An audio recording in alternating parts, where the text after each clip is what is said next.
बहुत घबरा रहा था। वो बेचैन होकर कमरे की दूसरी ओर देखती है, जहाँ से बाथरूम में बहते पानी की आवाज आ रही थी, जिसे सुनकर उसके दिल की धड़कनें और तेज हो रही थी। तभी बाथरूम का दरवाजा खोलकर विद्युत बाहर आता है।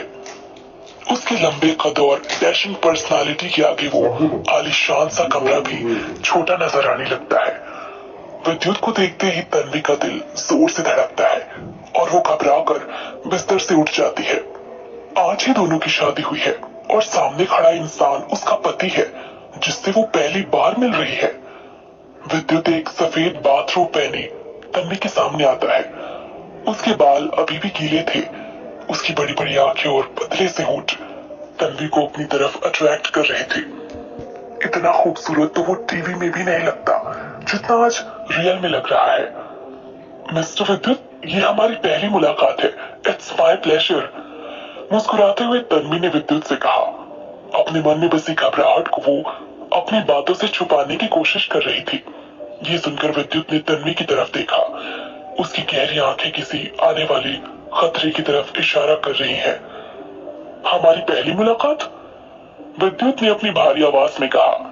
यह आवाज किसी भी इंसान के मन में डर बिठाने के लिए काफी थी। उसकी बातों में सरकाज़म साफ नजर आ रहा था। इससे पहले कि तन्वी उसकी बातों का मतलब समझ पाती, विद्युत अचानक से कमरे की लाइट्स ऑफ कर देता है। कमरे में हुए अचानक अंधेरे से तन्वी घबरा जाती है और अगले ही पल उसे महसूस होता है कि किसी ने उसकी कमर को कस के जकड़ लिया हो। तन्वी को बिस्तर पर गिराकर विद्युत धीरे धीरे उसके पास आता है। विद्युत की स्ट्रॉन्ग मैनली सेंट तन्वी को उसके करीब आने का एहसास कराती है। विद्युत तन्वी के पास आकर उसे काफी बुरी तरह ट्रीट करता है।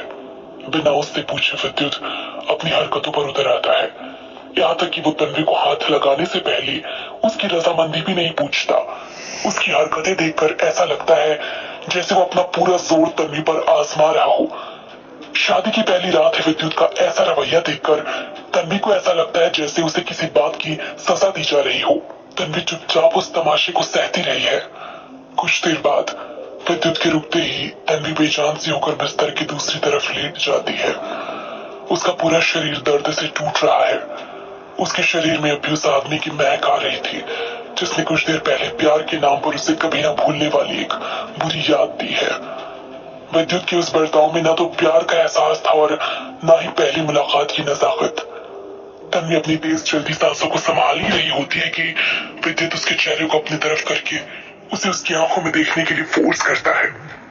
उस अंधेरे कमरे में तन्वी को विद्युत की कॉम्प्लेक्स इमोशन नजर नहीं आती, सिवा उसकी आवाज के। विद्युत अपनी भारी आवाज में तन्वी को वार्न करते हुए उससे कहता है, मिस तन्वी, हमारी शादी के बाद किसी और को पता चले ये मुझे बिल्कुल बर्दाश्त नहीं होगा। मैं नहीं चाहता कि हमारे तलाक के बाद मेरा नाम तुम्हारे नाम से जुड़ा जाए। विद्युत की बातें सुन तन्वी पूरी तरह से शॉक्ड हो जाती है। उन दोनों ने अभी तक एक दूसरे को ठीक से जाना भी नहीं था और विद्युत उन दोनों के अलग होने की बात कर रहा है। ये सब सुन तन्वी गुस्से में अपनी मुट्ठी को कसते हुए इस बेइज्जती को अपने मन में ही दबा लेती है। हाँ, ये बात सच है कि ये शादी उसके लिए भी सिर्फ एक सौदा थी। विद्युत को तन्वी से एक बच्चा चाहिए और तन्वी को पैसों की सख्त जरूरत है। इस बात में कुछ भी गलत नहीं है कि विद्युत तन्वी को उनकी शादी को छुपाए रखने के लिए कहे। मिस्टर विद्युत, आप इस बारे में फिक्र मत कीजिए। लंबी सांस लेते हुए तन्वी जवाब देती है।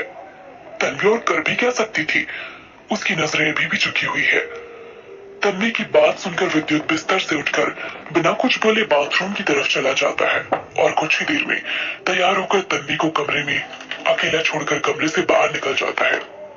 विद्युत की गाड़ी की आवाज सुनकर तन्वी समझ जाती है कि उसे अपनी शादी की पहली रात में बिल्कुल अकेला छोड़कर वो जा चुका है। तन्वी उदास होकर बिस्तर पर लेट जाती है। कुछ वक्त बाद वो अपने बगल पड़ी चादर में खुद को समेट कर सो जाती है। आधी रात में तन्वी की बेड के बगल रखा उसका